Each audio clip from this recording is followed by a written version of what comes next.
Put your hands together nice and loud. Darrell Johnson is here. Come on.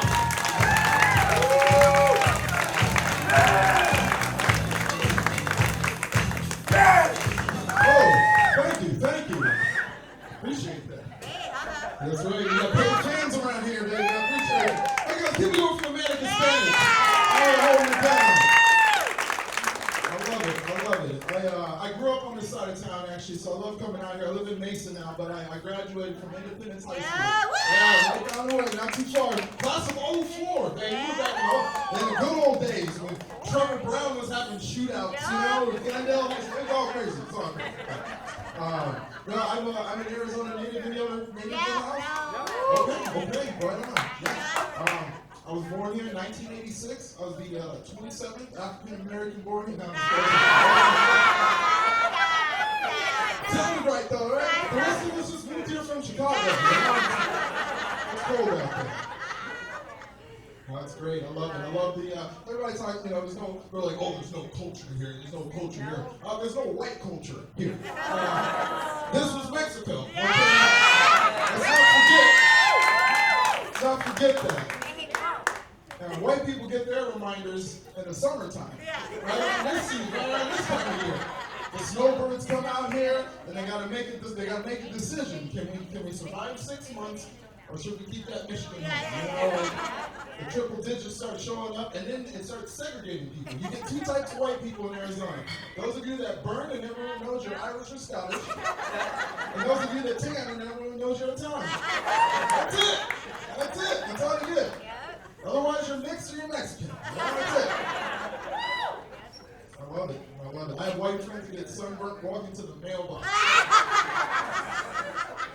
And some of them tan so dark, I'm like, you could be a Disney Mexican. You ever see them Disney movies? Those aren't real Mexicans. The white people that tan well, they say, come down, we got a job for you.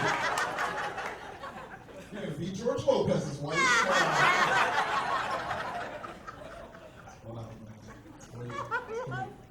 Even the jobs out here, you think about the jobs that people can do in Arizona. I remember during season 1 of Trump, all those white guys that were on the news that were like, oh, the Mexicans are taking our jobs. We got to build that wall. Right? And all the native white guys that were here were like, there's not a single job them motherfuckers are doing that we want to do. Because they can't, guys. It's not their fault. Here's the thing. Matthew, Mark, Luke, and John do not have a roofing service in Arizona.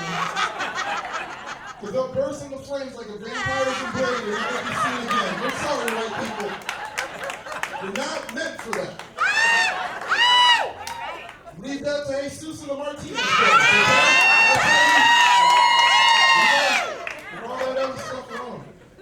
I love it, man. You watch those commercials now. Partners and Sons, they only do plumbing and AC if it's a ground unit now. Partners and Sons, they don't hire Mexicans, and they are smart about it because they're like, we're not putting these white guys on the roof. So unless you got a ground unit, you got to call someone else. Sorry. Great, man.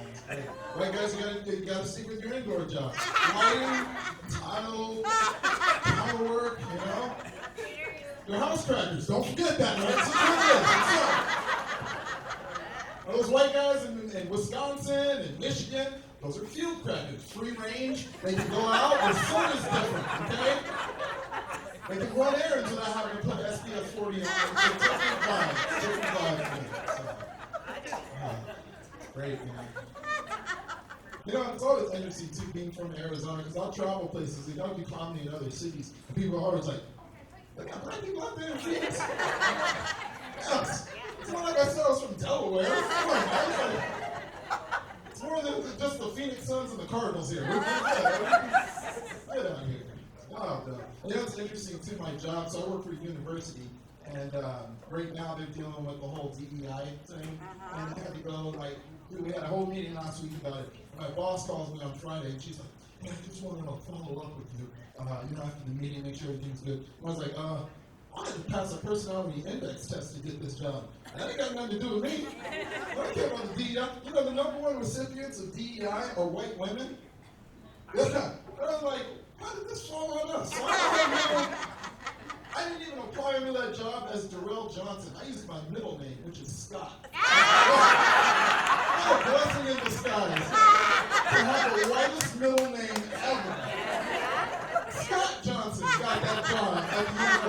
Not Joel. I would have never got that interview.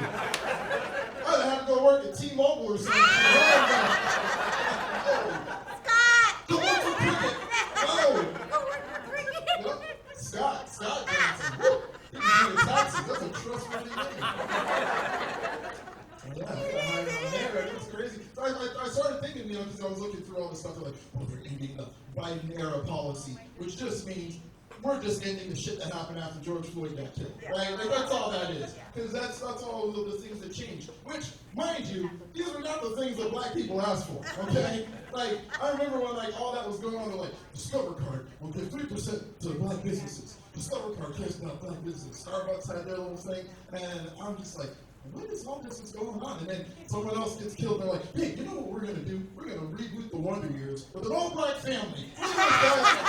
This is white America panicking at their finest. All black people were doing were being like, hey, just stop killing us. That's all we said. Treat us like the mass shooters.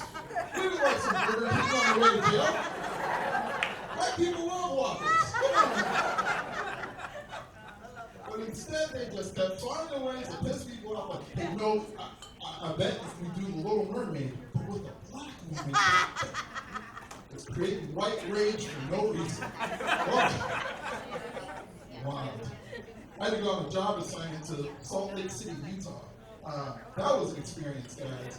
I don't know if it's ever been, but it's an interesting time. I went to Salt Lake, and I was nervous at first because I was in the airport, and I was like, okay, these Mormons try and kidnap me. I've been to Gilbert. I know how to talk to them.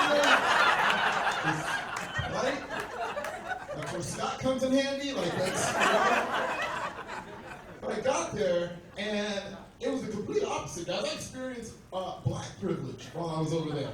Turns out African Americans make up less than 1% of the entire state of Utah. So they thought I was a Utah Jazz player. That was fantastic. It was fantastic. I had a great time.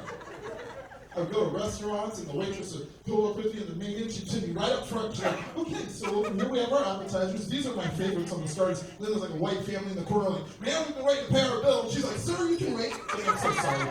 That's from Ogden when I like getting Salt Lake. Fantastic. It was great. Those Mormons out there were wild.